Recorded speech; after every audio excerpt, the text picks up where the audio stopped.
Hello, everyone. Multiple sources are covering this bit right here.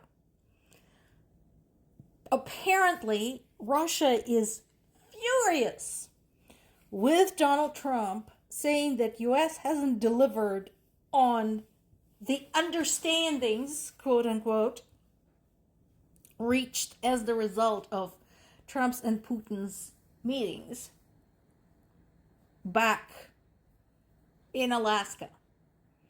And my question is, and what was it exactly? What exactly was the understanding? I have a suspicion, but it's only a suspicion.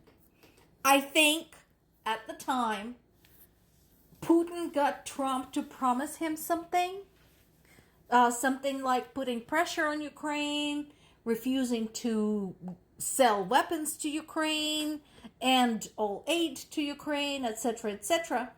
And Trump did, and then 15 minutes later, he forgot about it. And then, of course, he was distracted by other things, like Venezuela, and then he was distracted by Iran, and it totally flew out of his head.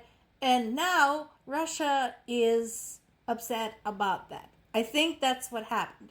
I'm gonna watch the story. I'm curious what's gonna come out of this because I want to know exactly what he promised. Meanwhile, things continue to suck for Russia, including in Crimea. So Crimea is back in the news, and right now, basically, Ukrainian military is saying that it had hit a railway bridge to Crimea, again, working hard to isolate Crimea to a point where it becomes not feasible for Russia to hold on to it. So, what is included in this strike? It was the railway bridge, power plant, and several infrastructure targets.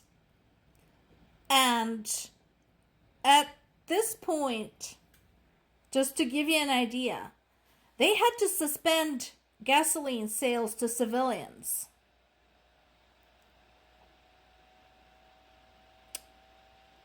And so people who went there hoping for a nice summer vacation can't leave.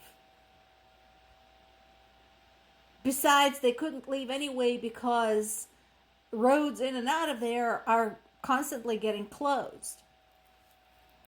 Also, as I mentioned before, sometimes some of the sources are leaving things out. So Ukraine is not just saying that they struck the bridge. There is a video. There's a first-person view drone video of them hitting the bridge.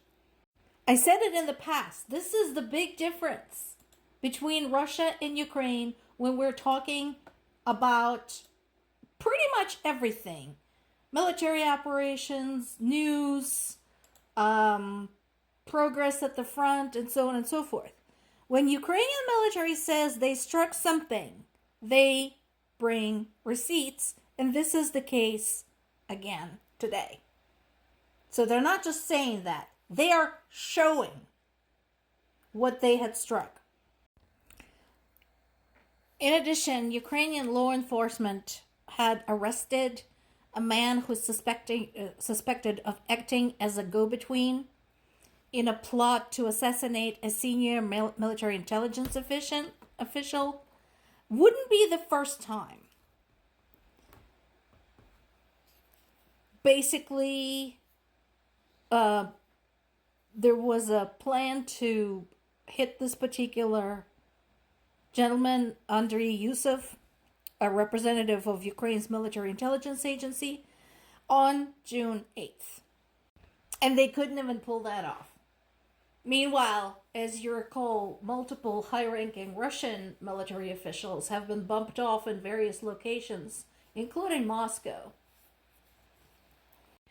Also, on the other side of things, as Ukraine continues to target not just Russia's military target, but Russia's oil industry.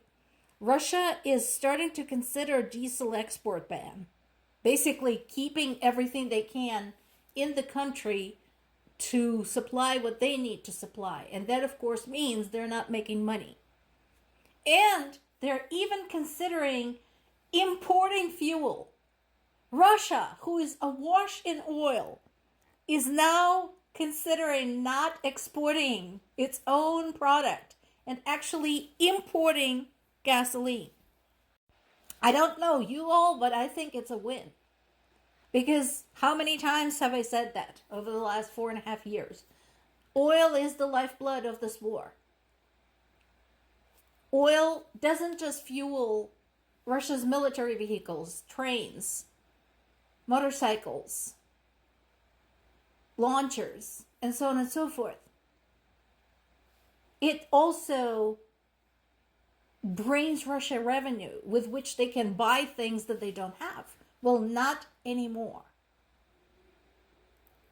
Their own ability to produce oil products is so impaired that they can't sell anything, and they're having to figure out how to buy some.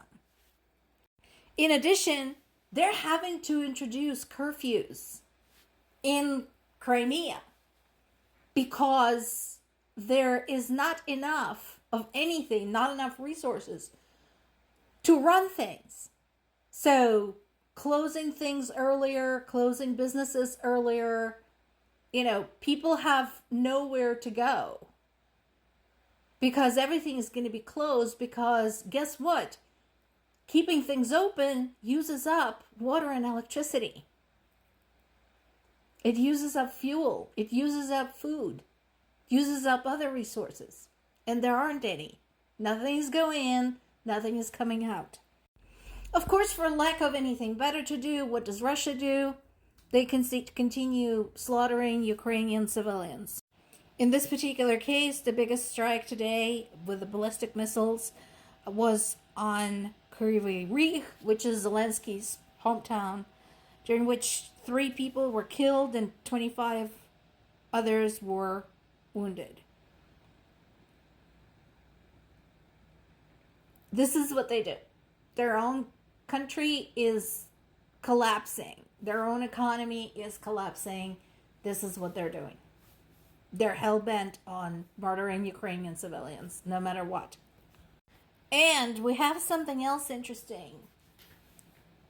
So, I mentioned multiple times North Korea's relationship with Russia, North Korea sending soldiers to Russia, North Korea treating those soldiers as heroes, putting up monuments and doing memorial services, blah, blah, blah.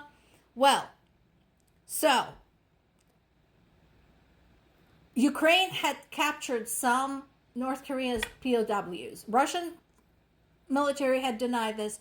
North Korean military had denied this. They said that North Korean soldiers were trained to commit suicide instead of if there was an imminent risk of being captured. Not so fast. Apparently, Ukraine had captured some, and South Korea said they will take them if they wish to do so. Now, isn't that interesting? And I suspect that, they would probably want to do so. First of all, they probably were treated better in Ukraine than they ever were in North Korea.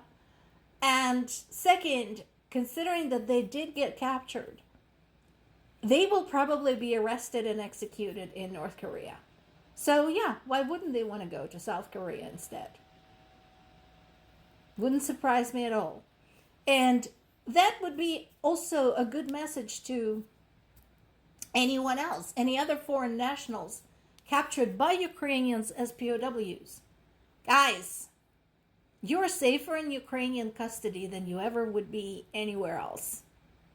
You'll get 3 square meals, a shower, roof over your head, and medical treatment. Just saying. More to come.